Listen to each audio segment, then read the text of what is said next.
the challenge there is...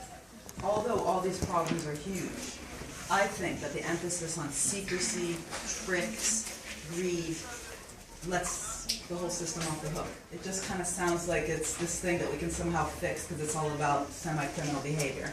It is completely transparent, the key driver of inequality, which is what's happened to tax. I mean, what was the tax rate in the U.S. under Eisenhower? 91% for the top income bracket. It's now 35%. What was capital gains tax in 1976? It was 40%. What was it just 6 years later? 20%. It went down by 100%. I can't do myself. Now, the problem is, and what I was trying to get to in the beginning, which I really think is key, so I'm going to keep highlighting it because I think we're missing it completely in the discourse, is why that happened. And why that happened was a retelling of where growth comes from. And that has to be where the emphasis is. If you talk about secrecy and all these criminals and the wrongdoings, you let these massive drivers of inequality off the hook. Now what happened was that, just take capital gains tax, something very concrete happened, which funny enough is very similar in the US and the UK. It was not the big oil tycoons, it was actually the entrepreneurial forces of society. So the National Venture Capital Association in the US, which in 1976 finally got together as an association, and basically convinced government that in order to drive innovation, competition, dynamism, the sort of creation behind what was starting to emerge as the IT and the new economy, the knowledge economy revolution, you had to reduce their tax in order for them to make those kind of investments. And they completely convinced government in 6 years to reduce it by 100%. And corporate income tax, as we know, is constantly sold to us as it has to come down because that's somehow going to drive, the I part of GDP, and there's no evidence for that. None. You'd think there would be, given that it keeps coming out. The recent budget was, again, brought it down. There's no evidence at any sectoral level that reductions in any kind of tax, even R&D tax credits, funny enough, that they actually make things happen that wouldn't have happened anyway.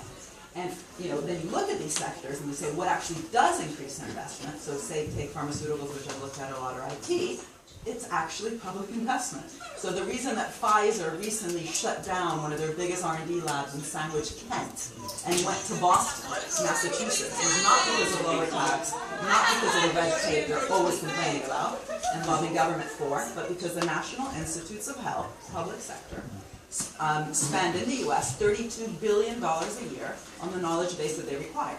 So that whole story of what actually drives corporate investment in the real sense, the kind of investment, by the way, that we want, I think a long-run investment and just setting up factories and R&D labs and investing in human capital, has to be retold. What these guys have been telling governments is that what's going to drive their investment is lower tax. And you see where they walk, not what they talk. They walk where you have big, different types, because it's a decentralized sort of investment system, where you have big public sector budgets. So today all the green stuff is actually happening in China. How much is China spending on the green economy? 1.7 trillion.